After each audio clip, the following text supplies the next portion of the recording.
په خدای کې 95% افغانانو پښتنو ته دا معلومات دي چې په شام کې او په سوریه کې دا حکومت د چا د لاسه د منځه لاړو، څو ډلې وي، دا ټوپک دغه خلکو له چا ورکړی و، دا کارتوس وله چا ورکول، دا ډالر وله چا ورکول، دا د بشر الاسد حکومت چپه چاکو، د دې شاته څوک ولاړ دي.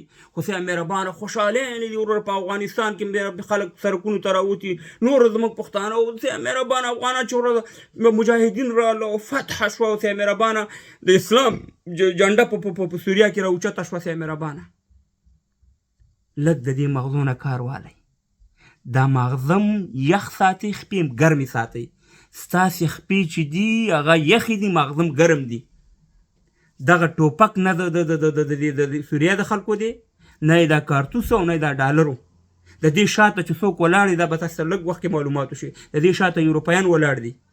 دا الهي نصرت نه دی ښه، داسې د احمدشاه بابا وخت نه دی چې هغه به په اسوان خپه واړول او ډیلي پورې به حکومتونه کول. او د ټکنالوژي زمانه ده، موږ سره نه ټکنالوژي شته او نه راسره ډالر شته او نه راسره امکانات شته. دا هر څه موږ ته سیا مهربانه دا غربیان برابروي. او د دې شاته به تاسو ته معلومات وشي او څو ورځو کې چې څه کېږي. که الهي نصرت وي، خو چې موږ له به اول الله تعالی راکړی وي تر مرګلۍ پورې د اټکه پورې هم دا خپل وطن نیولی چې په پنجاب رانه قبضه کړی دی، هغه نه شو ګټلی. دلته سیا مهربانه راځو د سوریه انقلاب ته خوشحالېږو، په افغانستان او په نورو ځایونو کې خوشحالۍ کوو. همدغه خوشحالۍ خو په صدام حسین باندې وکړه چې خدای ته خوا کې ظالم دی، څه رقم حل شو د عراق. همدا خوشحالۍ خو په لیبیا کې په لیبیا په دغه کرنل قذافي کولی چې خدای ته ختم کړي. سیا مهربانه څه حال یې کو د لیبیا په وګوره، په نورو اسلامي ملکونو کې دی وګوره. زه داسې نه وایم چې بشر الاسد ګنې ظالم نه، یو ظالم وحشي سړی و، خو بشر الاسد هم د امریکایانو کېنولی او اوس اوله کې هیرو کړی، اوس یې د زیرو کو، لکه څنګه چې اشرف غني صاحب سره وکړه. اوله کې ورور د دنیا دویم پوه سړی چې هغه سیا مهربانه د تخ نه کوشو، بیا یې په څه رقم الزامونه ولګول.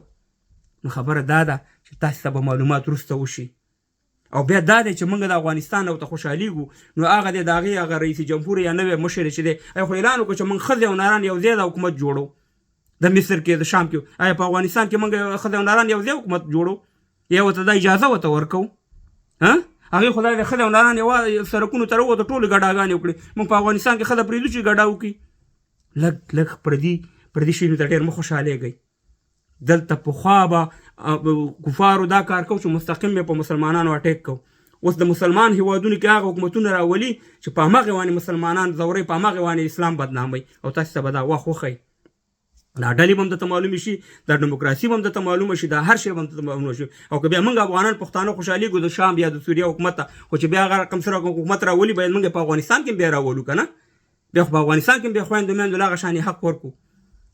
افسوس دی زموږ په افغانانو باندې، افسوس دی چې همیشه موږ داسې سوچ لرو چې جنګي سوچ لرو، بس خوشحالېږو چې بس مملکت کې نظام چپه شي. موږ خو خپله بیړه غرقه کړې، د نورو بیړه هم چې غر کېږي هغې ته هم خوشحالېږو، لکه د خپل وطن هم تباه او برباد کړو. وخت به تاسو ته وښیي د دې شاته ډېر استخبارات، ډېر خلک ولاړ دي، داسې په خپل سر باندې دا نه دی راغلی دا نوی نظام. د دې نه به چې څه د غربیانو خوښی په همغه باندې به عمل کېږي.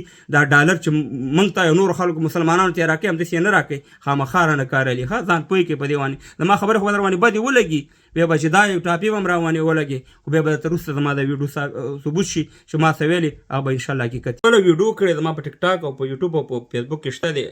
مبارکي مې ورکړې د سوریه خلکو، د سوریه دغه مجاهدینو ته. خو دا مې ویلي چې دلته چې د امریکایانو او د یوروپیانو څه خوښی، که ډیموکراسي وي که هر شی وي، هغه به د هغې په خوښه به دلته حکومت راځي، په خپل سر باندې نه شي راتلی. زما ویډیو شته دی، هسې نه چې داسې نورې خبرې بیا جوړې کړئ چې پرون دې مبارکي ورکول او نن دا خبرې کوي. په ویډیو کې مې په واضح الفاظو دا خبره کړې ده.